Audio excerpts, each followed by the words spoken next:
各位网友，大家好，今天是2020年11月14号，星期六，欢迎大家参加王健美观察直播节目。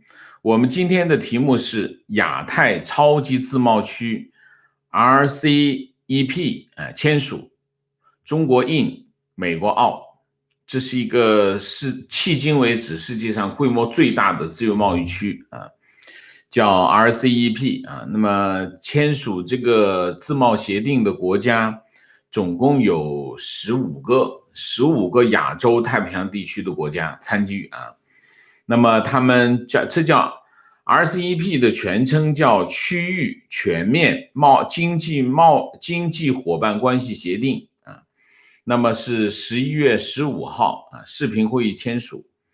那么这是一个非常重要的时刻因为这个协定已经酝酿将近10年时间那么这个协定是东盟这很容易记，东盟10国加上什么呢？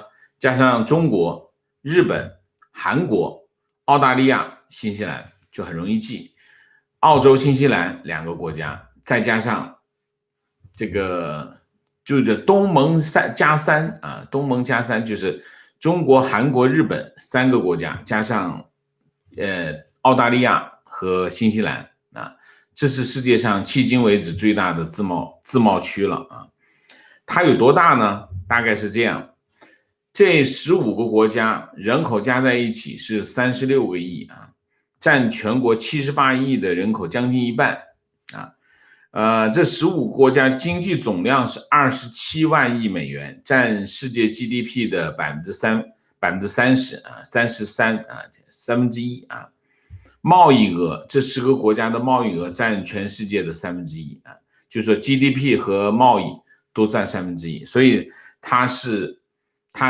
迄今为止最大的一个自贸区。中国在里面，美国没在里头所以你从这件事情你可以看出来，当初川普总统退出 TPP 是等一下我们后面讲叫太平洋伙伴关系太平洋伙伴关系这个更比这个本来是比 RCEP 规模更大的一个自贸协议但是川普一退群，那件事情就变成了变质了我们等一下一起讲。那么东盟、中国、日本、韩国进行了一系列的这领导人视频峰会中国的总理李克强，日本的首相菅义伟，韩国总统文在寅和这个东盟10国的领导人参加，他们会正式签署一个协议这个 RCEP 是东盟10国发起的东盟10国最初邀请谁呢？最初邀请中国、日本、韩国、澳大利亚、新西兰、印度其中当时是有印度邀请了6个国家参与那么印度中途退出然后现在就变成了15个国家15个国家。大家知道东盟有10个国家，我念一遍：印尼、马来西亚、菲律宾、泰国、新加坡、文莱、柬埔寨、老挝、缅甸、越南这是这个构想是从2011年提出来的那当年的这个东盟峰会上10国领导人正式批准这个构想，然后2012年东盟10国和中国、日本、韩国、印度、澳大利亚、新西兰的领导人共同发布了一个叫启动 RCEP 谈判的联合声明然后就是这个覆盖16个国家的这个自贸区的协定正式开始启动就开始谈判。第一轮谈判是2013年5月在文莱，到了2019年的11月，也就是去年这个时候，完成了30轮的谈判那么所以这件事情其实是在稳步推动那么到了去年的11月那么 RCEP 第3次领导人会议联合声明宣布15个国家结束了这个20个这全部20个章节的文本谈判。那么11月4号，印度总理莫迪就宣布基于保护国内劳工和农民的这个需要，决定退出不再加入这个 RCEP。当天11月4号当天 ECRP 宣布主体谈判全部完成15个国家全部同意这个 RCEP 的所有的条款。那么 RCEP 它到底干什么？它目的是什么？那么这个叫区域全面经济伙伴关系协定，它主要是要减少这个关税，削减关税，削减这个非关税壁垒。什么叫非关税壁垒呢？非关税壁垒就是你在关税以外设定一些条件包括商品进入这个国家，包括这个投资进入这个国家，包括这个贸易进入这个国家的任何一个这个除了关税以外其他的壁垒，用中国的话讲，各种规定你各种规定都是非关税壁垒，要消除降低关税，然后消除这种非关税壁垒建立一个16个国家，就是原来是16个国家，后来变成15个国家统一的市场的自由贸易协定它涉及到什么？它谈判涉及到中小企业投资、经济技术合作、货物和服务贸易10多个领域主要是减免货物贸易和服务贸易的关税，降低市场准入的门槛那么这里面有一个最大的特点是什么？最大的特点就是RCEP 的成员国，大家可以看，你可以看到有日本这个发达国家，非常发达国家，还有柬埔寨它的这个国家的经济发展状况的差异非常的大。这么大的发展差异，它意味着什么？意味着它里面的门槛就不能太高，它必须把门槛降低。如果门槛太高的话，里面有很多成员就没办法在里面待了这就涉及到一系列的条件。这和什么不一样？这和跨太平洋伙伴关系就 TPP 不一样。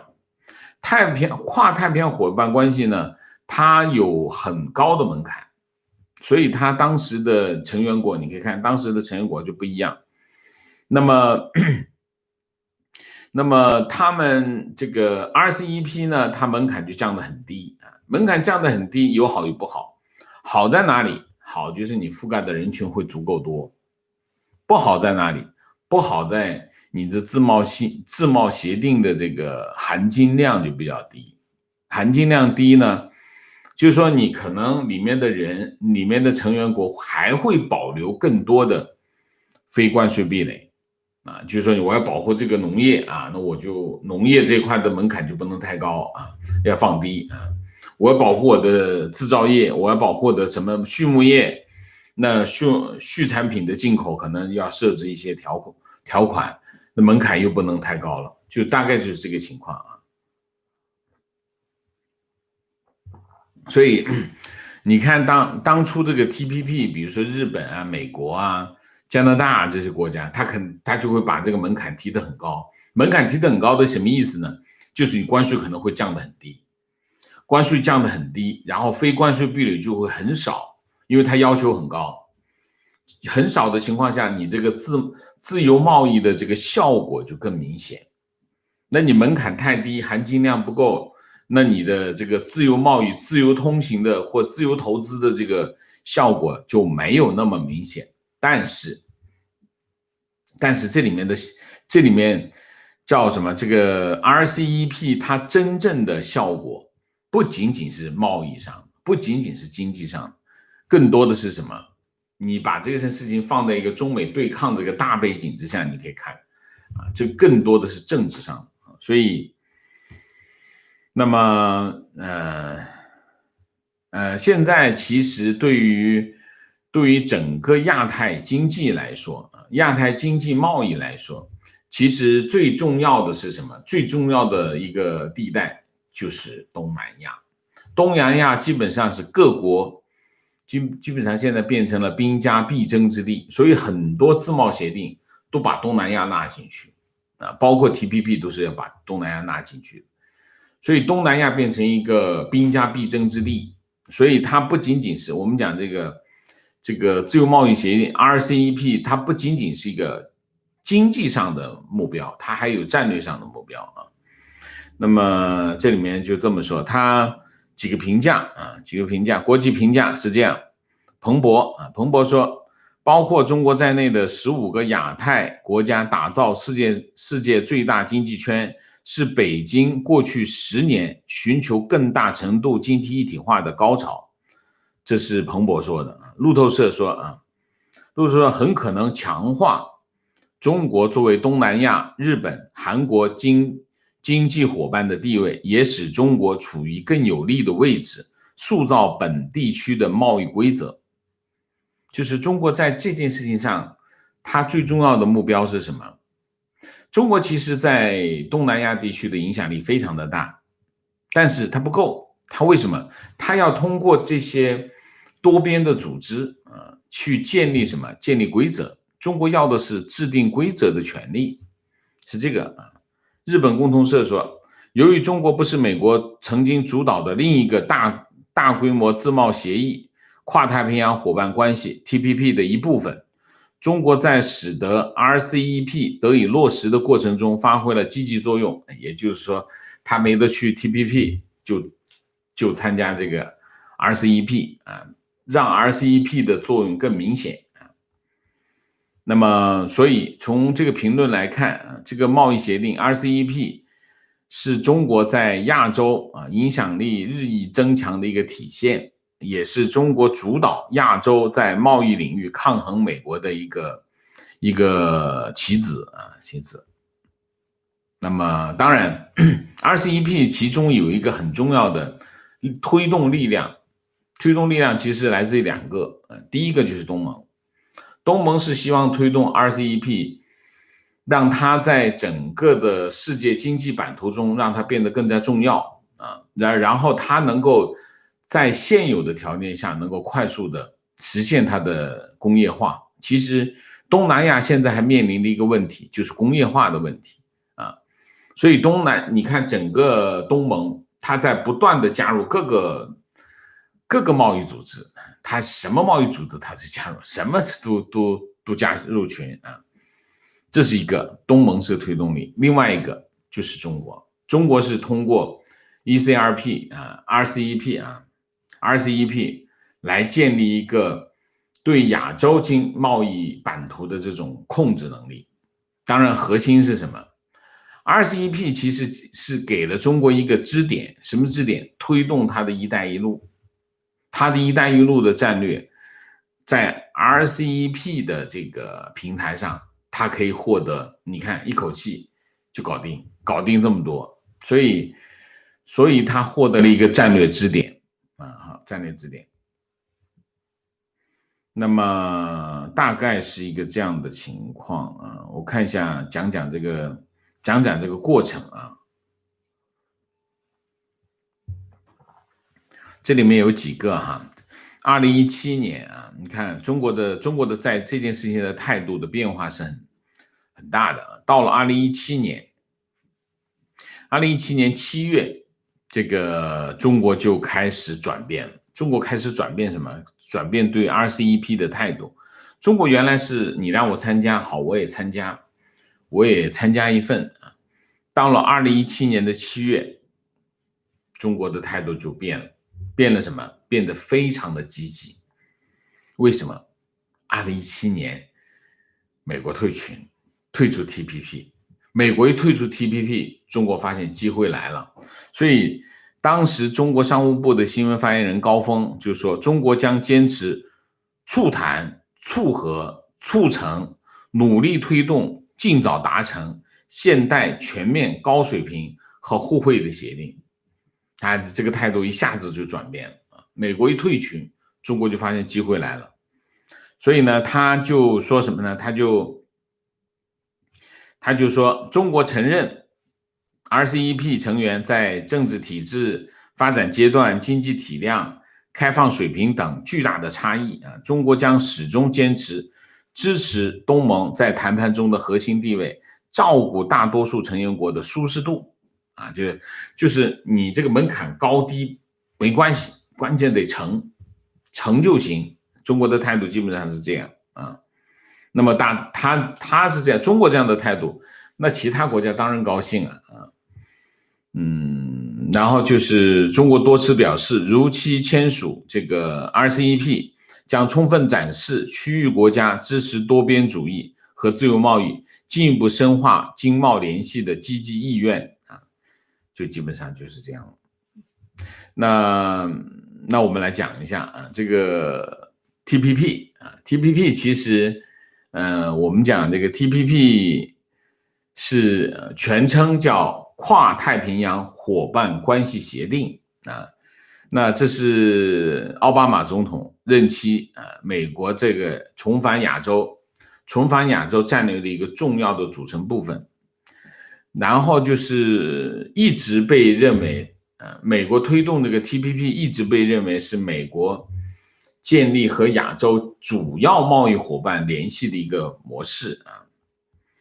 那么 TPP 是这样啊，我们先讲讲它的英文名称啊，它的英文名称叫 Comprehensive and Progressive Agreement for Trans-Pacific Partnership 啊，现在叫这个 CPTPP 啊，原来叫什么呢？原来叫 The Trans-Pacific Partnership， 叫 TPP， 就是原来叫 TPP， 到现在这个 TPP 变成什么？变成 CPTPP 啊。那么它其实是从哪里来？它其实是从那个亚太经合组织来。亚太经合组织内部觉得我们要搞一个更紧密一点的关系，弄个小圈子，所以从2002年开始酝酿，2005年文莱、智利、新西兰、新加坡4个国家，这4个国家发起，你看很奇怪吧？文莱跟新加坡是东南亚，智利跑到南美去了，新西兰跟新西兰再加上新西兰大洋洲4个国家发起叫什么？叫跨太平洋战略经济伙伴关系协定，叫 Trans-Pacific Strategy Economic Partnership Agreement， 全称叫 TPSEP。然后这个东西一玩，这个大家觉得有点意思。然后美国、澳大利亚、马来西亚、越南、秘鲁加入啊，美国一加入，这件事情就出现了不同的玩法啊，不同玩法。然后所以它这个 TPP 最后它的版本变成什么呢？变成了本组织支持亚太经济合作组织促进自由化进程，达成自由开放贸易之目的。然后它在这里面加了什么呢？它实际上最后变成一个什么？变成一个自贸协定，再加上知识产权、国有企业、劳工、环境这些条件、这些门槛啊，加上这些知识产权的保护、国有企业对国有企业的限制、劳工的标准、环境的要求，把这些东西全部融到一个自由贸易协定里面，所以大家知道这个门槛就非常的高啊，非常的高。这些东西其实背后是什么？背后就是意识形态。你比如说中国讲自由贸易协定，好啊，搞自由贸易协定，但是我们要低人权标准哦，不能搞高要求哦，就这个意思啊。然后它是2010年的11月14号，亚太经合组织高峰会闭幕的那一天啊，9个国家同意了美国总统奥巴马提出来的这个提案。然后到了2011年的11月，亚太经合组织，它其实一直在亚太经合组织里面，高峰会完成，宣布 TPP 纲要啊，然后美国就开始和东南亚国家进行协商，然后就开始在这个领域，在这个平台上推动组建一个 TPP 这样的组织啊。这个组织就是主要目标就是把东南亚、南亚还有整个太平洋地区的符合这个要求的国家变成一个小的、相对小一点的这样的组织，但是它又比较紧密，然后门槛又比较高，然后区域内部呢，这个自由度很高，然后这个意识形态的标准也很高，所以变成它的这个组织的含金量就非常高。这就是什么？这就是奥巴马重返亚太。重返亚太其实它有3个战略啊。第一个战略当时军事这一块其实是最弱的，奥巴马啊。然后就是地缘政治，就外交啊。第3个就是经贸。其实最强对于这个重返亚太的战略来说，奥巴马其实做的最强的一件事情反而是经贸这个领域，就是 TPP 啊。然后到了2017年1月23号，这个川普总统宣布退群。川普总统宣布退群，到了7月份，半年之后，中国发现机会来了，就去搞那个啊，大概是这样。然后2017年这个美国退群之后，这个本来美国是领头人，这个美国一辆挑子怎么办？日本把这个挑子接下来，然后就继续推动啊。日本就把这个 这个 TPP 就变成了 CPTPP 啊，就刚才念的那个。那么继续推进，最后日本呢就把当初美国坚持要放进去的22个条款，其他国家的反对，只有美国要求必须放进去，把这22个条款把它冻结。这一冻结大家都同意就签了啊。就是他们是2019年3月8号 CPTPP 就在这个智利圣地亚哥举行啊。那么日本他参加的国家是有谁呢？日本、加拿大、澳大利亚、新西兰、马来西亚、新加坡、越南、文莱、墨西哥、智利、秘鲁11个国家。12月30号协定正式生效啊。那么这个协定呢叫 CPTPP 啊。你可以看就是说它相对门槛就高很多，比那个 CPER 叫什么？这个我老是叫 RCEP 啊，比 RCEP 的门槛要高，因为它整体的发展水平就比较高啊，但是在这个 CPTPP 里面没有中国，没有美国，没有欧盟，在这个几大经济体都没在里面，只有日本在里面牵头，所以这个规模是非常有限啊，它影响力也有限。那么现在的情况是什么？现在的情况是，如果拜登当选，就当选下任总统，拜登有没有可能重返 TPP 呢？我觉得这个可能性是非常大的啊，这个可能性非常大。那么如果美国重返 TPP， 重新改造，把这个 CPTPP 再改造回去 TPP 的话，那么它的影响力就大了。那么也就是说，如果美国继续把原有的 TPP 的故事讲下去，那可以和中国现在的 RCEP 可以对抗啊。那么这里面为什么我们要讲这个？这个影响很大，大家不要以为只是一个组织啊，它的这个组织影响是非常大的。如果真的形成一个自贸区啊，在这个区域里面，互相之间的关税降低的非常的大，它会让贸易在内部发生。它是一个我们讲这种自贸协定，它是个排他性的。排他性的效果是什么？排他性的效果就是我的生意只给你，区外的人拿不到，因为双方之间的关税比较低，你最后的在市场上的价格就会比较低。你在市场上价格比较低的话呢，那你的产品就有竞争力。所以为什么欧盟会形成欧盟？欧盟最早是共同市场，共同市场的目的是什么？就是我们互相之间优惠对方。我们之间互相优惠对方的话，就等于把其他的国家的产品屏蔽了。所以这个是一个战略性的动作啊。虽然我们看过去看不见钱，看不见肉，看不见酒，但是这个真正的会影响一个国家在一个区域当中的地位。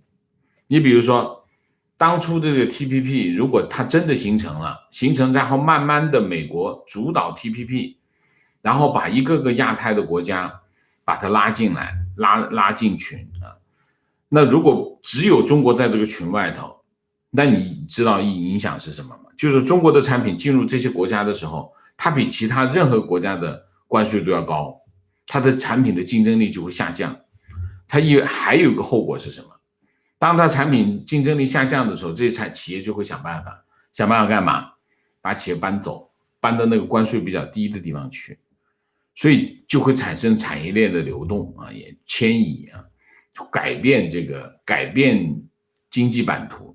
所以这种区域经济组织通常一谈判就要谈判个5年10年，这很正常，因为非常重要，影响非常大，大家都很谨慎。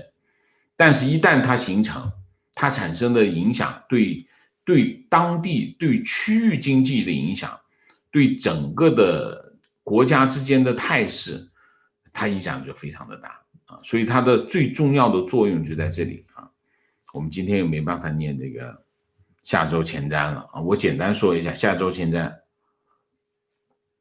16号，澳门特首发表施政报告啊，然后香港发行跟通胀挂钩的债券叫 iBond 发行100亿港元。17号，金砖峰会视频方式举行，金砖国家啊，大家知道金砖日本、印度、中国，还有那个巴西啊，4国家，金砖4国啊。11月18号，俄罗斯宇航员太空行走。19号，国际铜期货交易所期货交易正式挂牌，在上海能源交易中心挂牌。然后是19号国际铜期货交易啊。澳门举行67届格兰披治大赛车赛啊，格兰披治汽车赛啊。然后是中国5G 加工业互联网大会，中国很需要这个会，为什么？5G 现在中国的5G 的问题是什么？就是没有应用啊。现在中国的 5G 现在只是让大家上网啊，这就 5G 实在是太浪费了。5G 其实要跑应用，它其实是叫万物网、物联网。物联网是非常对工业的发展有非常大的影响，但是在这个领域中国还用不上。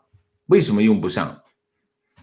它的产业链没有到这个阶段，它的产业链还在下面啊，它的应用要来到这个层面，它没达到这个层面。所以为什么 5G 它还没上来，应用上不来的原因，就是因为它的产业链还没有匹配到 5G 的这种需求啊。所以他们现在中国在使劲的推，就是智联万物，融创未来啊，就这个互联网大会，工业互联网大会。然后11月20号 APEC 马来西亚举办 APEC 峰会啊，广州车展21号 G20 峰会啊，视频方式举行啊，沙特主办啊。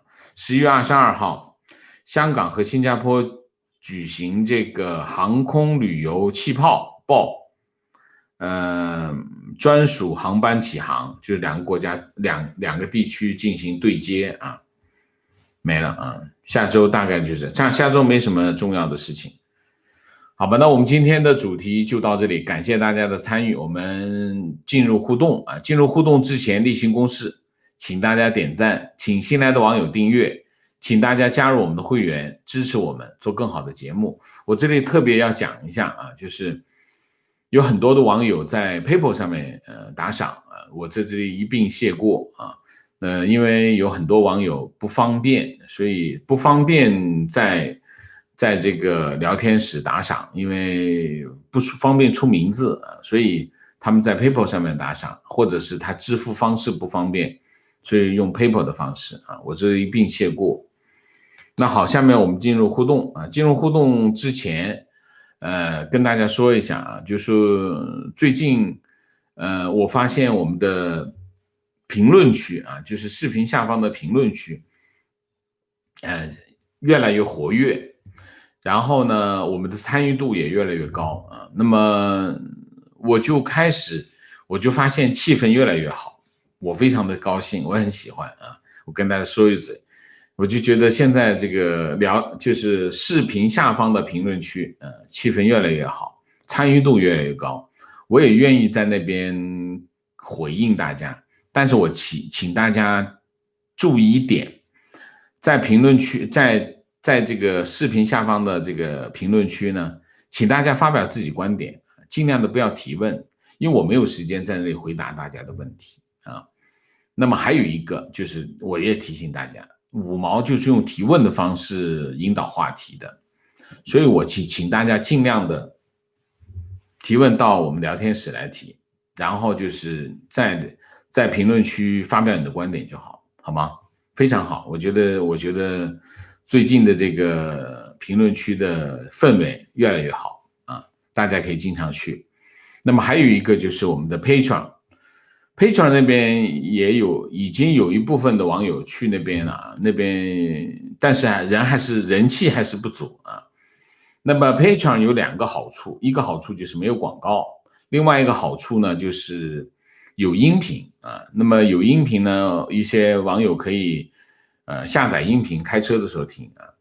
那边还有一些其他的福利啊，跟我们这边不一样啊，所以如果有这方面的需求的网友可以去 Patreon 啊。好，我在这里说一嘴啊。明谢 Ancon 谢谢张小鱼谢谢啊。观点 RCEP 这一次又让中共吹了一波啊。这个协议其实协商很久，但是看见里面的成员有东协啊，就东盟加日韩澳，实际上日本与澳大利亚终究不会跟中共走在一起，越南则是虎视眈眈。这个区域协议最后应该会越来越虚设，而美国不管谁当选，都要设法重新主导 TPP。智利其实是传统南美 ABC 强国，加上越南、日本、纽澳，最好再拉上印度跟台湾，就比RCEP 牛好几倍了啊。TPP 我觉得最重要的差别在哪里呢？除了这个，大家知道门槛越高，成员国会越少；门槛越低，成员国会越多啊。就是说你的要求，你进入这个协议的要求越高，那 TPP 的要求显然比 RCEP 要高很多啊，就是一个市场开放度要高很多。还有个就是我们刚才讲的知识产权保护啊，国有企业限制啊，这些东西，劳工保护啊，它的要求会 RCEP 基本上没有要求啊。所以在这个问题上呢，你想一下，这个情况就会让这个，如果真的这个 TPP 改造成为最初美国设想的那个意图的话，那这个影响力就会非常的大啊。但是如果以现有的这个影响力来说，美国不去，那现有的 CPTPP 影响就不大。美国进去了以后，看他想拿来干嘛啊？如果他拿来跟 RCEP 抗衡，看他能够拉到多少人群大，这个群能拉多大，就是维持他现有的门槛和含金量的前提下，他能拉到多少国家来？他把这个国家拉的数量足够大，影响足够大，那他就赢了啊。观点：中国需要的是顺差，在 RCEP 中，各个国家总体对中国顺差，因此对中国经济帮助不大，可能还有害。这也是为什么一开始中国没兴趣的原因，可以预见最后这个组织也会不欢而散。这样的，我觉得有害一定不会的了。对中国顺差，我没算过啊，我没算过。但是中国对东南亚是顺差，中国是对东南亚顺差，不是中国对东南亚是逆差。如果 RCEP 大家看一下啊，一个是东盟，然后加上日本、中国、韩国，你看这三个国家，这三个国家对中国是顺差是逆差？就是说日本跟韩国都是逆差，中国现在是顺差啊？为什么？所以为什么这2年日本对中国的态度强硬起来？原因是原来日本对中国是顺差，现在是中国对日本是顺差，所以日本现在强硬，中国态度好了，原因是这个啊。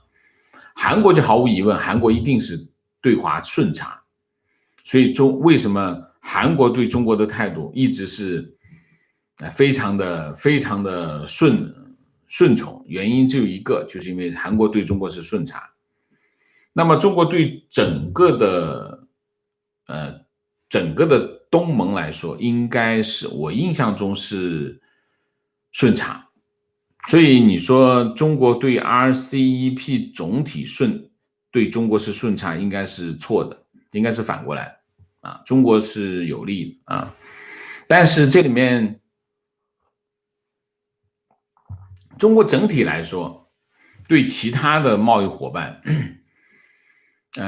顺差逆差都不大，金额都不大。其实中国最大的顺差来源是美国，所以为什么美国打贸易战，为什么中国会没有还手之力的原因，就是一个中国80%的顺差来自美国，所以中国对其他国家的顺差有一定的影响都不大，包括对东盟的顺差啊。观点：当年日本人想用战争达成东亚共荣圈，现在终于实现了，用和平的高级手段来圈地发财。世界真是奇异，但对民主和平等不是什么好事，对大财团是梦想成真。所以世界变了呀，世界已经不是原来的丛林法则，世界的规则已经重新建立。二战其实建立的一个是什么？世界的秩序。二战之后的秩序，我们有几个主要的标志性的东西啊，那么这以后可以慢慢讲。就说二战其实是一个非常重要的时间节点，就是人类社会进入了一个新的领域，就是原来的这种丛林法则变成了有个新的规则。这新的规则当然中间一撇为二，一个是社会主义阵营，一个是西方阵营啊，这2个阵营建立了不同的规则。后来苏联崩溃，这个世界变成了相对统一的世界规则啊，所以世界变了。那对大财团是好事，梦想财团，这个不对啊。这个贸易协定对所有人都有好处，就是说建立自贸协定，其实最根本影响的不是大财团，当然能挣钱，但是你别忘了，大财团靠谁挣钱？靠老百姓挣钱，老百姓不给他打工，他上哪挣钱去？所以这一系列的问题，所有人都会因此受益啊。你说啊，那大财团受益更大，那你讲你不想受益，那我也没办法，你说是不是？所以这件事情公平的讲，就是所有区域里面的所有的主体都会受益啊。提问：虽然中国是第2大经济体，但是中国离开了美国的输血，以后如何实现对亚太的影响？说白了，中国没钱了，别人还会和你做生意吗？这是个好问题啊。这里面有2个问题。第一个问题，你一说中国呢，就变成了一个，你还是分开比较好。中国政府啊，中国政府，还有一个是中国的企业啊，还有一个是中国人民啊，你分开了讲比较清楚。如果美国不想切断和中国的资本联系啊，中国大概有75%的资金来自香港，是外资啊，中国吸收外资。我们经常讲，中国成为世界上第2大经济体，它有3样东西来自西方世界，第一叫资金，第2叫技术，第3叫市场啊。这3样东西，三块东西，帮助中国经济起飞啊，变成世界第2大经济体。那么中美贸易战或者中美对抗，美国的策略是什么？脱钩。脱钩的目的是什么？切断向中国输出资本、技术，还有市场，就是市场份额啊，切断中国通过这3样东西获得资源。那么意味着什么？意味着中国就会来自这些东西就会少。少的后果是什么？少的后果当然就是2个，第一个削弱它的经济竞争力，第2个削弱它的经济的活力。大家知道钱进去了就得干事，干事经济就会活跃，活跃大家都能挣钱。你没有钱进去，那就没有事干，没有事干经济就没那么活跃，就是很简单，就这个道理。所以如果美国做这个动作，然后如果美国再和其他的盟友做这个动作，大家知道全世界的钱会跑到美国，然后再跑到全世界去，然后和全世界会跑到纽约，会跑到伦敦，会跑到香港，但是资金的枢纽在纽约。中国75%的资金从香港进来，但是香港的大部分资金从纽约来。所以大家知道，如果香港出了问题，那么中国从外部进入中国市场的资金就会少多少呢？我不知道少多少，反正就少很多啊。那么对中国经济的影响是非常的大。所以虽然中国这2年一直在声称啊，我们已经由小池塘变成大海了，我们已经内循环，我们没问题，我们足够大，但其实他们没有看到一个根本性的问题。中国虽然它是很大的庞大的经济体，庞大的经济体是由足够多的人口决定的，跟它经济体的竞争力没有1毛钱的关系啊！别说我人口多，我就有足够多的市场，不是的。6亿人口1个月收入不到1000块钱，有多大的市场？讲一开你就知道，其实中国的市场，所谓的市场，是对很多主体是没有意义的，因为你有这么大的体量，里面就已经有足够多的主体。如果你有足够多的主体，对于另外一个主体进入这个市场的主体来说，除非他有比较优势，否则他对他没有兴趣，因为你的收入太低，你的市场的价格太低。简单的讲就是没肉吃啊，没肉吃。所以在这个问题上，如果你的经济体开始没有那么大的吸引力的时候，进入这个经济体的资源就会越来越少，你就会慢慢的萎缩。所以最终的结果是什么？你就把时间轴拉长来看，你就会知道，如果美国的这个战略不仅他自己做，而且联合西方盟友欧盟、日本一起做这个动作的时候，中国就会慢慢变成，你看一下俄罗斯你就知道，俄罗斯就是这样的处境。俄罗斯当初吞并乌克兰的这个克里米亚，被西方国家制裁。其实大家很多时候做新闻是做不出来的，就是这个国家一被制裁，然后它后果是什么？没有人感兴趣了，因为这个后果通常要3-5年之后才会发生。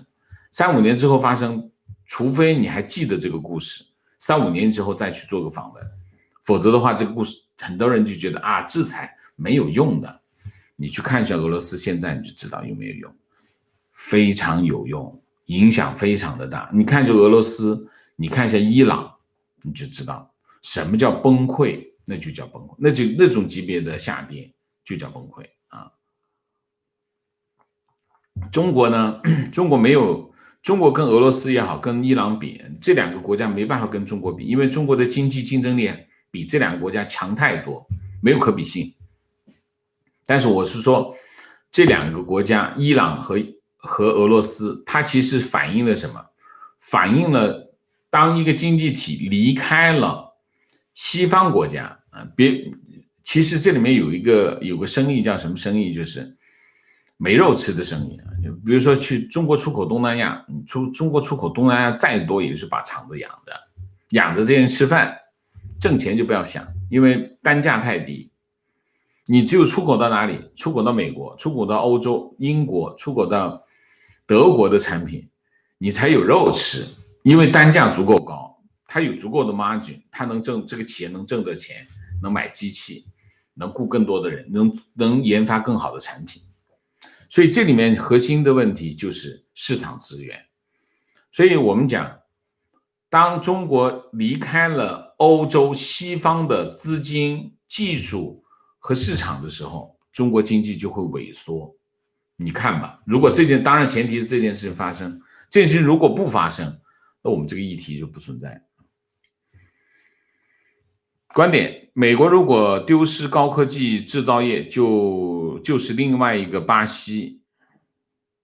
融入市场才能让技术保持住。美国必须融入亚洲，亚洲有全世界最大的市场。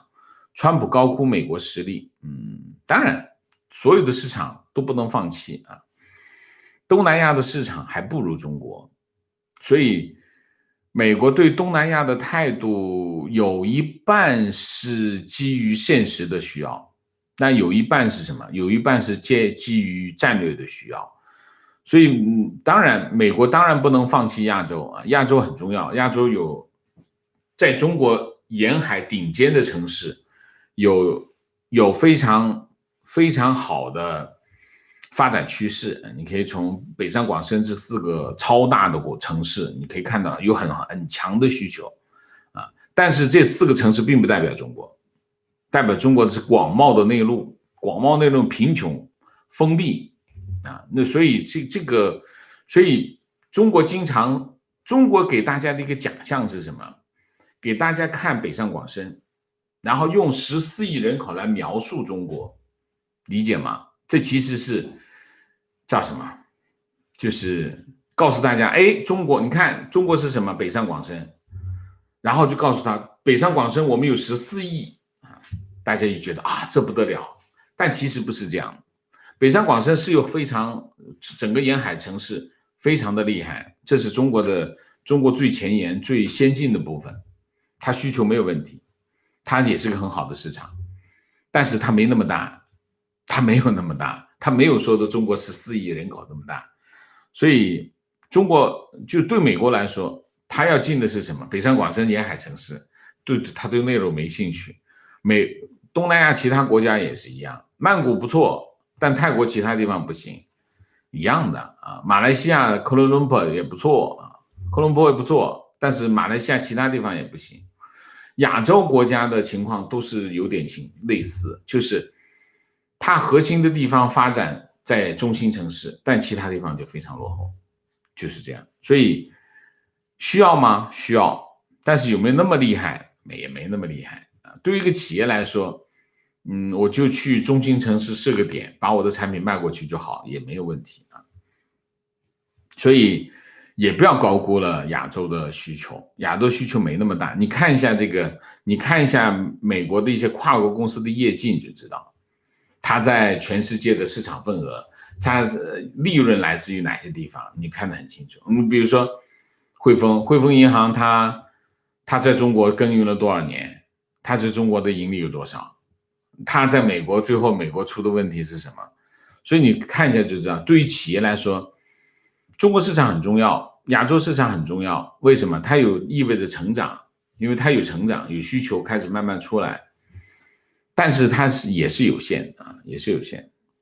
观点：中国那么多非贸易壁垒，非关税壁垒啊？不叫非贸易壁垒，非关税壁垒，怎么会轻易撤出？他加入那么多的贸易组织，有哪个实施自由贸易了？自由贸易最终是空谈，非常正确。这个世界上只有一个人、一个国家能够对中国的这些行为，进行控制，但是其实也是没办法。其实跟中国做生意呢，最后是你带着钱、带着技术跑到中国来做生意，最后钱花了，技术留下了，你最后滚蛋了，最终可能性是这个。为什么？共产党就是干这个的呀，他真的没有诚意让你到这里来挣钱，他就是把你的钱弄来，把你的技术弄来，然后你就滚蛋吧，就是这个啊。中国的非关税壁垒，那没有，就基本上没有，中国没有实现他当年2000年加入世贸组织的承诺，没有实现这个承诺。他说，哎，我这里有一个非关税壁垒，行，没问题，我什么时候撤？他后面又设一个，然后没有人去追他，关键是没有人去追他，他把那个追的人全部搞定，就这样啊。观点，这个自贸协定估计中国同样不会遵守。参考 WTO， 当别国进入的时候，又各种地方卡你，花几年时间没有开展生意，是这样啊。中国是利用这个平台推他的一带一路啊。提问，既然中国既不遵守世贸协定，也不遵守中英联合声明 ，RCEP 的成员怎么会相信中国会遵守 RCEP 的协议呢？这个问题问得好，你得去告诉他们，中国撒谎成性，所以这个问题大家要可以那个什么啊？我觉得不是那么多国家把这个问题看透的啊。观点，东亚是全世界制造业最强的地方，很多人说 RCEP 消费者是不对的，东南亚就是工业品倾销地。如果以后印度和南美国家加入 RCEP， 市场更大。我不知道你在说什么，什么意思？东亚是全世界制造业最强的地方，东亚啊，那是没错。RCEP 消费者 ，RCEP 不是东亚呀，你说呢？提问，王老师好，可以简单谈一下中国贷款给亚太国家购买中国疫苗。墨西哥已经签了7000万剂中国疫苗，中国疫苗一旦疫苗在墨西哥试验成功，这个疫苗政策被称为亚太区新型一带一路吗？我不知道你说什么。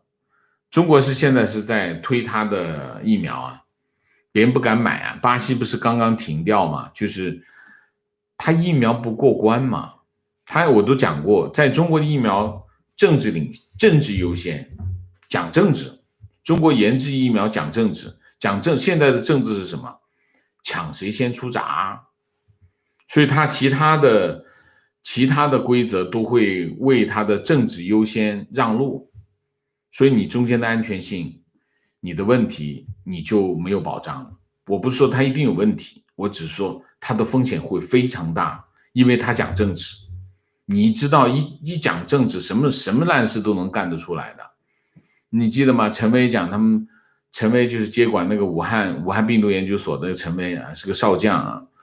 陈薇说他们2月份疫苗已经出来了，2月份你疫苗已经出来，你想想你是什么情况啊？所以中国在推他的疫苗，然后你没钱买什么，我贷款给你买，你回头慢慢还吧，这就是殖民主义啊！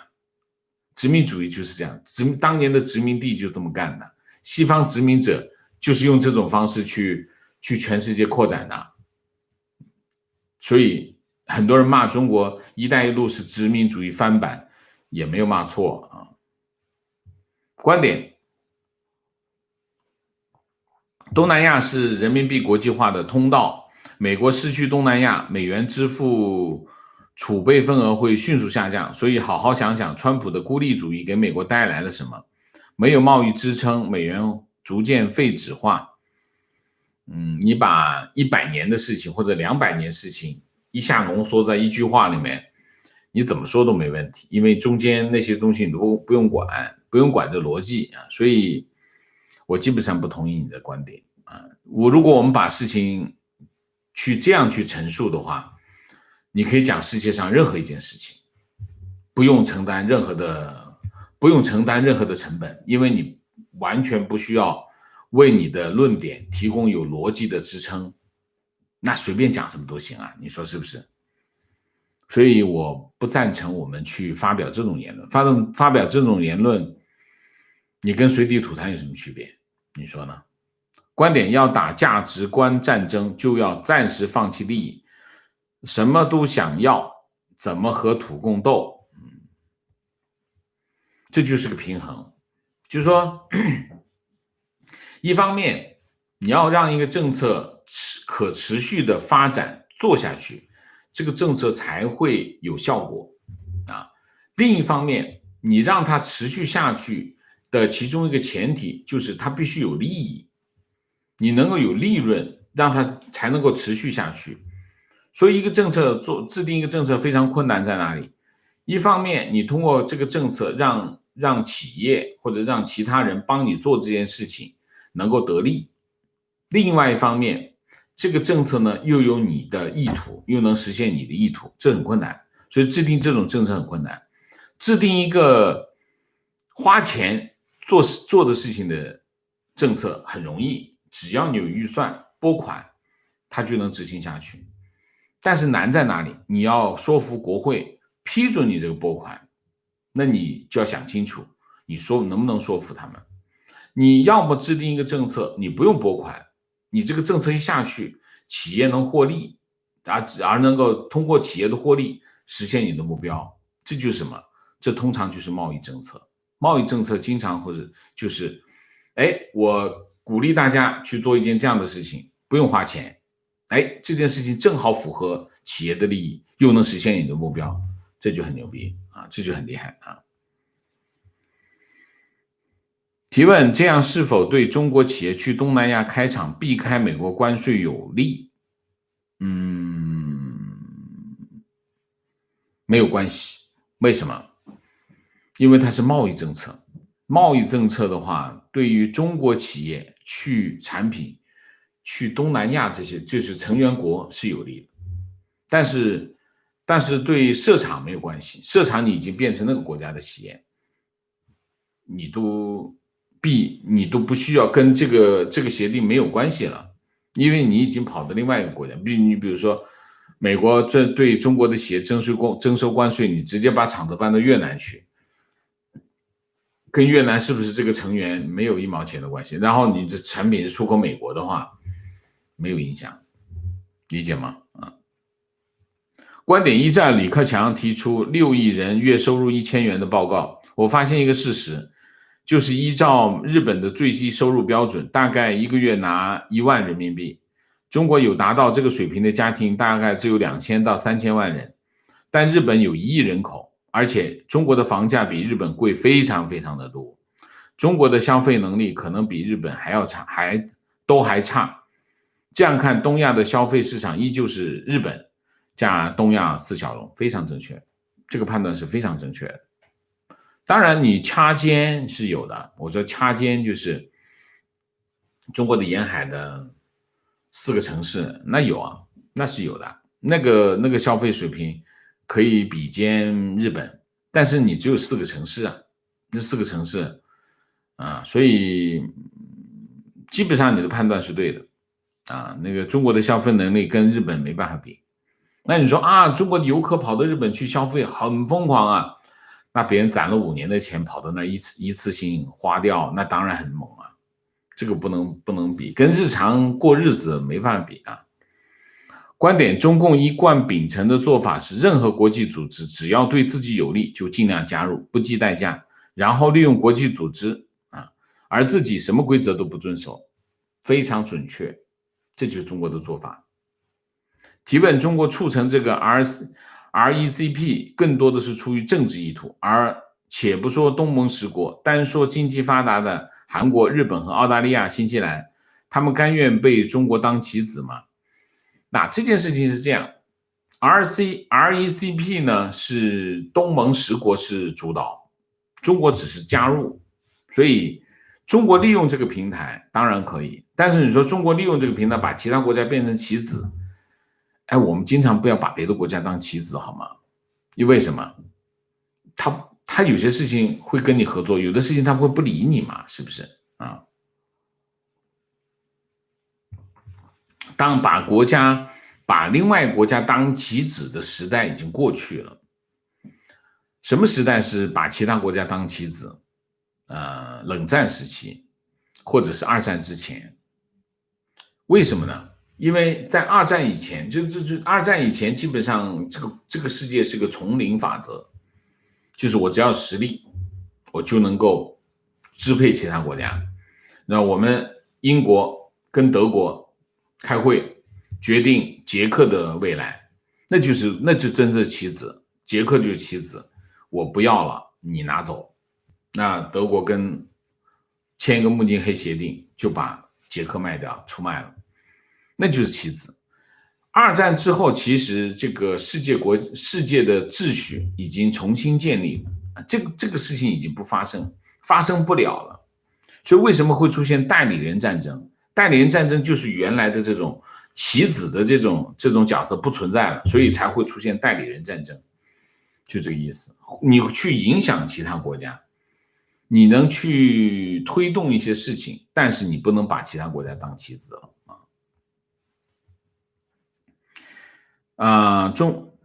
情况加提问，在推上看到《华尔街日报》中文网发了一个新闻，概要说是中国 5G 已经不只是领先美国，而是远远把美国抛在后面。因为我是在通信行业，所以我了解 5G 技术并不成熟，发展也没那么好。《华尔街日报》中文版这么肆无忌惮的无耻下去，《华尔街日报》管理者不知道吗？这还是这些媒体实际上已经变成中国的发言人了。华尔街日报的英文版我不知道，但是我知道华尔街中文版肯定是一个大外宣已经被中共渗透的从里到外全渗透了在推特上面就是跟人民日报，他比人民日报还厉害，就是说人民日报有些话他不好说，华尔街日报啊，像什么纽约时报啊，中文版我讲的全是讲中文，他比人民日报还厚颜无耻，他还敢说。他敢帮人民日报说人民日报都不好意思说的话，所以基本上这已经超过无耻了，已经接近下流了下流。情况，王老师，我一家人在清迈，孩子在上学，最近很多华人同乡会联谊会频频叫我们参加若干活动，还要填写个人和家庭成员资料，美其名曰在国外大家抱团取暖。但每一次的组织人都是领事馆的领导，同乡会只不过是个办事人，这算不算一种新的统战方式？我不去参加可以吗？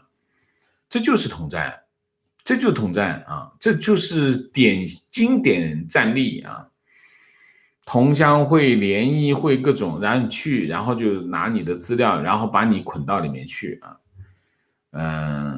你能不去还是不去吧？我觉得。你都好不容易跑出来了，又被他控制了，是吧？你说呢？情况上个世纪共产党利用华侨组织在东南亚搞事，最后造成东南亚大规模排华，特别是印尼排华。对，他不是搞事他是政变他不是搞事印尼共产党是要搞政变提问：川普会不会趁着最后这2个月破罐子破摔，强拆南海那些人工岛呢？不要讲破罐子破摔好吗？什么叫破罐子破摔？如果破罐子破摔强拆海南岛人工岛，那叫破罐子破摔吗？我不打你。观点 ：TPP 的签约国还是可以加入现在这个贸易组织，川普是对的，双边协议才是解决问题的办法。OK， 观点：坐标湖北，在5500年前，美索不达米亚和埃及的农民就开始尝试使用犁。湖北的农村已经5000年没有发展了，小时候用牛耕地，现在没有牛，家里的老人用锄头耕地了。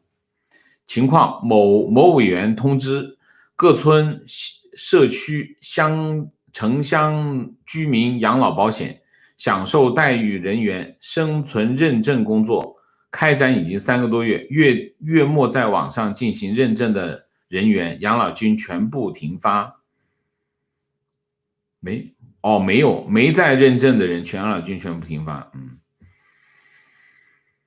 就是要你去认证嘛，认证防止这个老人家已经死了还给你继续发钱，就这意思好，明谢 Park C， 谢谢。好，我们今天的节目就到这里，感谢大家的参与，我们下个节目再见。再见之前，请大家点赞，请新来的网友订阅，请大家加入我们的会员，支持我们做更好的节目，做更好的自己。谢谢大家，谢谢。